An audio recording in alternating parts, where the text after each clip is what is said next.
तो अगली खबर का रुख करते हैं, जहां बीजापुर में पत्रकार की हत्या से जुड़ा हुआ ये पूरा मामला है।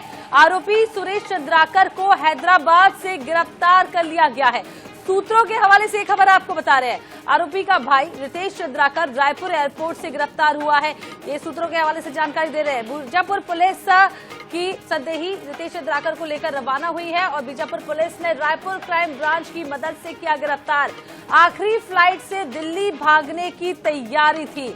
आधिकारिक पुष्टि होना अभी बाकी है। तो सूत्रों के हवाले से बड़ी खबर, बड़ी अपडेट आपको बता रहे हैं। बीजापुर में पत्रकार हत्या से जुड़ा हुआ ये पूरा मामला, आरोपी सुरेश चंद्राकर को हैदराबाद से गिरफ्तार कर लिया गया है। उसके भाई रितेश चंद्राकर को रायपुर एयरपोर्ट से गिरफ्तार कर लिया गया है। ये वही ठेकेदार है जिसके सेप्टिक टैंक में पत्रकार की लाश मिली। 1 तारीख से आपको बता दें कि गायब था पत्रकार, जिसके बाद अब छानबीन के दौरान सेप्टिक टैंक में लाश मिली है और अभी तक आधिकारिक पुष्टि हालांकि इस पूरे मामले को लेकर नहीं की गई है। बीजापुर में पत्रकार की हत्या से जुड़ा हुआ ये पूरा मामला, जहां आपको बता दें आरोपी सुरेश चंद्राकर को हैदराबाद से गिरफ्तार कर लिया गया है।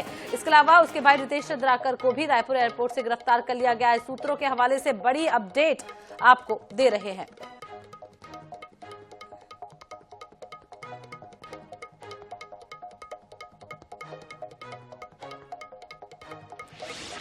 तो इसी खबर पर ज्यादा जानकारी के लिए मोहम्मद हसन हमारे साथ जुड़ गए हैं। हसन, क्या कुछ अपडेट आया गिरफ्तारी को लेकर? कुछ खबरें सामने आ रही हैं, क्या जानकारी? देखिए, बिल्कुल ये पूरी घटना जो है 1 जनवरी के आसपास की है, जब पत्रकार मुकेश चंद्राकर जो है अचानक शाम से अपने घर से लापता हो जाता है। परिजनों ने इसकी शिकायत की, तमाम पत्रकार साथियों ने पुलिस में शिकायत की थी। पुलिस लगातार तलाश कर रही थी और ये खुलासा हुआ कि जो ये ठेकेदार है जिसका नाम बताया जा रहा है सुरेश चंद्राकर और रितेश चंद्राकर, इनके मकान से जो है पत्रकार मुकेश चंद्राकर की लाश जो है वो पुलिस ने बरामद की थी। उसके पास से कुल्हाड़ी भी मिली थी, जिस कुल्हाड़ी से मुकेश की जो है बेरहमी से इन दोनों ने मिलकर के हत्या जो है वो कर दी और बाद में सेप्टिक टैंक में लाश को छुपा करके ये लोग फरार हो गए थे। पुलिस लगातार मामले की जांच कर रही थी। दरअसल ये पूरी घटना के पीछे जो वजह सबसे बड़ी मानी जा रही है वो ये मानी जा रही है कि मुकेश चंद्राकर जो कि एक पत्रकार थे, उन्होंने जो सड़क बनाने को लेकर के भ्रष्टाचार किया गया था, करीब 100 करोड़ रुपए से अधिक का भ्रष्टाचार किया गया था, इस मामले का खुलासा जो है वो किया था, जिसके बाद से लगातार जो है उन्हें सुरेश चंद्राकर और कहीं ना कहीं उनके भाई रितेश चंद्राकर द्वारा जान से मारने की धमकियां जो है वो दी जा रही थी। इन दोनों ने मिलकर के इस घटना को अंजाम दिया, कुल्हाड़ी से मुकेश की हत्या की और उसके बाद फरार हो गए थे। अभी ताजा अपडेट की अगर मैं बात करूं तो सुरेश चंद्राकर जो कि इस पूरी घटना का मुख्य आरोपी है और ठेकेदार है, उसे जो है कहीं ना कहीं बीजापुर की जो पुलिस की विशेष टीम है उसने हैदराबाद से जो इसे गिरफ्तार कर लिया गया है। वहीं इसके अलावा अगर माना जाए उसका जो छोटा भाई है रितेश चंद्राकर जो कि इस हत्या की घटना में उसका साथी था, उसे भी रायपुर एयरपोर्ट से जो है कल देर रात गिरफ्तार किया गया है। रितेश चंद्राकर जो है वो दिल्ली भागने की फिराक में था, वहां की फ्लाइट पकड़ने वाला था। उससे ठीक पहले ही बीजापुर की पुलिस की टीम और रायपुर क्राइम ब्रांच की टीम ने मिलकर के उसे गिरफ्तार किया और मुख्य आरोपी सौरभ चंद्राकर को हैदराबाद से गिरफ्तार करने की सूचना जो है वो सामने आ रही है। तो हैदराबाद से गिरफ्तार करने की सूचना सामने आ रही है। भाई को रायपुर एयरपोर्ट से गिरफ्तार कर लिया गया है। इसके अलावा हसन, सियासत भी कहीं ना कहीं बहुत देखने को मिल रही है। मुख्यमंत्री विष्णुदेव साय ने भी ट्वीट किया था, उसके बाद दीपक बैच के साथ एक तस्वीर सुरेश चंद्राकर की वायरल हो रही है। इसको लेकर क्या कुछ अपडेट? बिल्कुल, देखिए, मुख्यमंत्री विष्णुदेव साय ने 2 टूक निर्देश दिए कि सीधे तौर पर जो भी इस घटना में शामिल आरोपी है उन्हें बख्शा नहीं जाएगा। कड़ी से कड़ी कार्रवाई जो है वो की जाएगी जिन्होंने एक पत्रकार की हत्या की है। साथ ही पी सुंदरराज आईजी उन्होंने भी कहा था कि पुलिस द्वारा तमाम प्रयास किए जा रहे हैं, लगातार जो इस मामले में कार्रवाई है वो की जा रही है और दोषियों को बख्शा नहीं जाएगा, उन पर सख्त से सख्त जो कार्रवाई है वो की जाएगी। वहीं हाल ही में अब बीजेपी ने एक पोस्ट किया सोशल मीडिया पर जिसमें जो ये मुख्य आरोपी है सुरेश चंद्राकर जिसका नाम बताया जा रहा है और रितेश चंद्राकर, इनकी तस्वीरें जो है वो दीपक बैच पीसीसी चीफ के साथ निकल करके सामने आई है। बीजेपी ने आरोप लगाया कि कांग्रेस का हत्यारा है या कांग्रेस ही हत्यारी है। एक तरीके का ये जो पोस्ट है सोशल मीडिया पर वायरल हो रहा है और इस हत्या की घटना को लेकर लगातार सियासत भी जो है वो छत्तीसगढ़ में देखने को मिल रही है। तो घटना को लेकर सियासत भी लगातार देखने को मिल रही है। नजर बना के रखिएगा हसन, आगे भी आपसे अपडेट लेते रहेंगे। फिलहाल आपका बहुत बहुत शुक्रिया। तो बड़ी अपडेट आपको बता रहे इस पूरे मामले को लेकर, जहां सूत्रों के हवाले से खबर सामने आ रही है कि हैदराबाद से मुख्य आरोपी सुरेश चंद्राकर को गिरफ्तार कर लिया है। इसके अलावा कल रात रायपुर एयरपोर्ट से सुरेश चंद्राकर के भाई को भी गिरफ्तार कर लिया गया है। बीजापुर पुलिस, रायपुर पुलिस की संयुक्त कार्रवाई ये है और फिलहाल दोनों आरोपी गिरफ्तार हैं।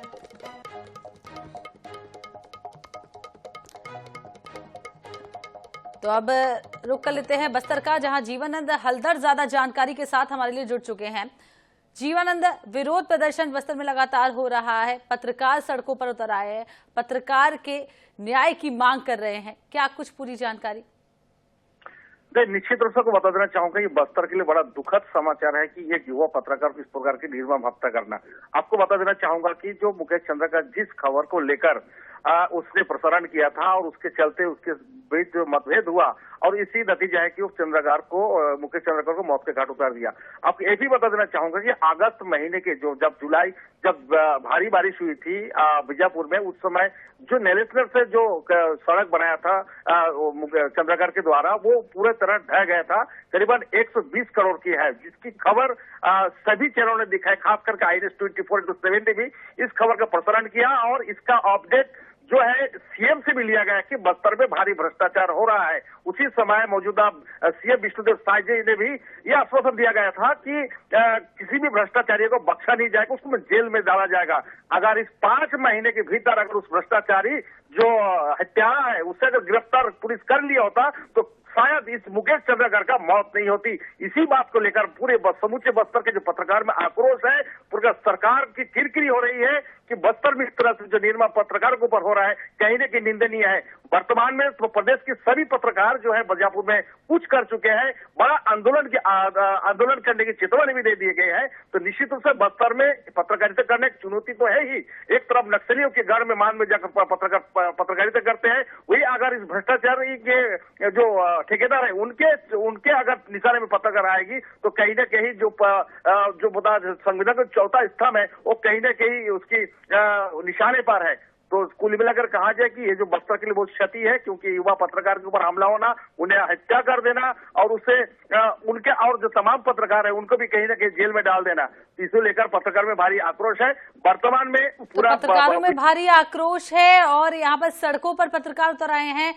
बहुत बहुत शुक्रिया जीवन, तमाम जानकारी देने के लिए। आगे भी आपसे अपडेट लेते रहेंगे। तो पूरे मामले को लेकर सियासत भी लगातार तेज हो रही है। इसी खबर पर हम चर्चा कर लेते हैं। धनंजय सिंह ठाकुर, कांग्रेस प्रवक्ता, हमारे साथ जुड़ गए हैं। धनंजय जी, पत्रकार की हत्या का संवेदनशील मामला सामने आया, आपने भी देखा होगा। पहले तो क्या कुछ कहेंगे आप, और कहीं ना कहीं इसको लेकर अब सियासत तेज हो रही है। विष्णुदेव साय ने भी पोस्ट किया है, उसके अलावा बीजेपी की ओर से एक पोस्ट शेयर किया गया है जिसमें दीपक बैज के साथ आरोपी की तस्वीर है। क्या कुछ कहना चाहेंगे आप? देखिए, बहुत ही दुखद घटना बस्तर में हुई है। एक युवा पत्रकार जो लगातार भ्रष्टाचार के खिलाफ आवाज उठा रहे थे, जनता की जो गाढ़ी कमाई उसे बचाने के लिए संघर्ष कर रहे थे, उसे एक भ्रष्ट ठेकेदार ने उसकी हत्या कर दी अपने भ्रष्टाचार को छिपाने के लिए। बेहद दुखद घटना है। कांग्रेस पार्टी इस पत्रकार की हत्या का निंदा करती है और इस दुखद घड़ी में कांग्रेस पार्टी इस पत्रकार के परिजनों के साथ खड़ी हुई है। दूसरी बड़ी बात, भारतीय जनता पार्टी के राज में एक भी व्यक्ति सुरक्षित नहीं है, चाहे पत्रकार हो, चाहे आम जनता हो, चाहे महिलाएं हो, चाहे स्कूल में छात्र हो या कॉलेज में बेटियां हो। लगातार उस पर आपराधिक घटनाएं हो रहे हैं, हमला हो रहा है, बलात्कार हो रहा है, हत्याएं हो रही है। और भारतीय जनता पार्टी अगर यह कर रही है कि उनका फोटो दीपक बैज जी के साथ है, मैं इनसे पूछना चाहता हूं, अपराधी को उसकी सजा मिलनी चाहिए। और इस प्रकार से फोटो जारी करके भारतीय जनता पार्टी अपनी नाकामी पर पर्दा नहीं कर पाएगी। उसे जनता की सुरक्षा सुनिश्चित करना होगा। कांग्रेस पार्टी मांग करती है, चाहे वो कांग्रेस से जुड़ा व्यक्ति हो या भारतीय जनता पार्टी का व्यक्ति हो, अगर किसी आपराधिक घटना में शामिल है उसको कानून के अंतिम जो सजा है वो मिलनी चाहिए।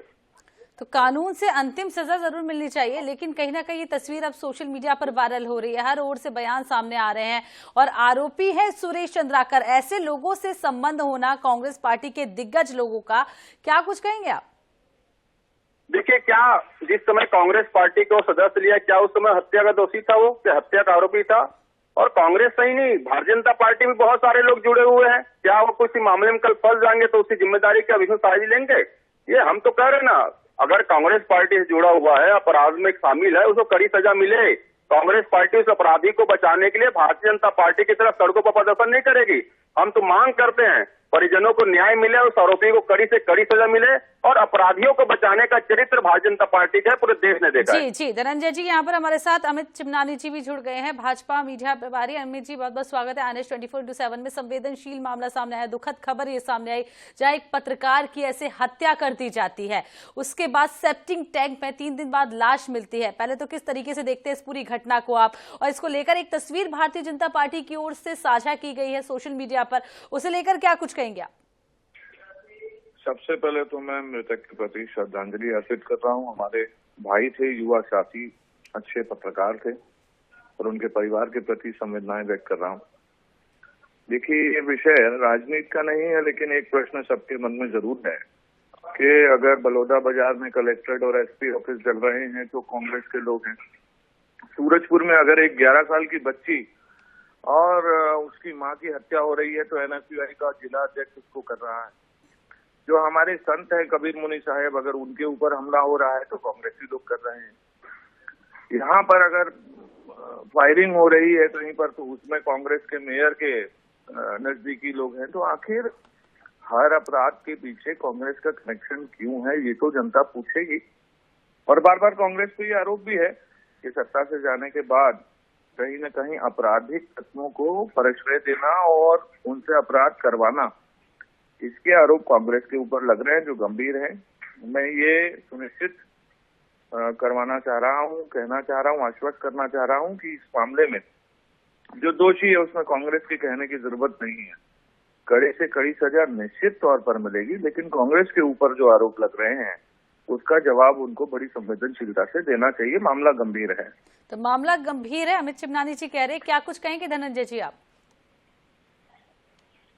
चिमनानी जी जितने घटनाओं का जिक्र किए हैं, चाहे बलौदा बाजार की हिंसा हो, चाहे जगदलपुर में पत्रकार की हत्या हो, चाहे लोहारी डी का मसला हो, चाहे वहां पे इस बच्ची के साथ जो घटना हुई पुलिस, ये इस सरकार की नाकामी को दिखाता है कि किस प्रकार से सरकार अकर्मण्य है, किसी भी व्यक्ति की सुरक्षा नहीं कर पा रही। मैं कह रहा हूँ ना, अपराधी के साथ कांग्रेस पार्टी कभी खड़ी नहीं हुई। अपराधियों के साथ खड़े होने का चरित्र भारतीय जनता पार्टी है, चाहे देश में तड़ी पार किया उसको राष्ट्र से बढ़ाने का मसला हो, चाहे अन्य प्रकार के मामलों में अपराध में शामिल लोग भाजपा के सदस्य हैं, चाहे वीडो जो शाम के जो बोडो जो उग्रवादी हो भाजपा के सदस्य हैं। मैं ये कह रहा हूं कि अगर कोई व्यक्ति अपराध में शामिल है उसको कड़ी सजा मिलनी चाहिए, पर क्या सरकार अपने दायित्व का निर्वहन कर पा रही है?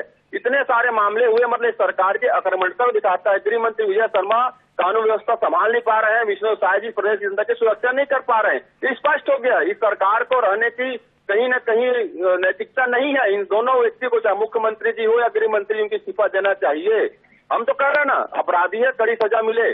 क्या वो अपराधी तो कड़ी सजा मिलेगी? अमित चिमनानी जी भी यही कह रहे हैं, धनंजय जी हम भी यही चाहते हैं कि जो पत्रकार गया है वो केवल पत्रकार नहीं था, किसी का बेटा था, किसी का भाई था, उसे न्याय जरूर मिलना चाहिए। बहुत बहुत शुक्रिया आप दोनों का जुड़ने के लिए और तमाम बातें अपनी रखने के लिए। तो ये मामला सामने आया, बस्तर का एक पत्रकार जो पत्रकारिता करते हुए मौत के घाट उतार दिया गया, बेहद दुखद।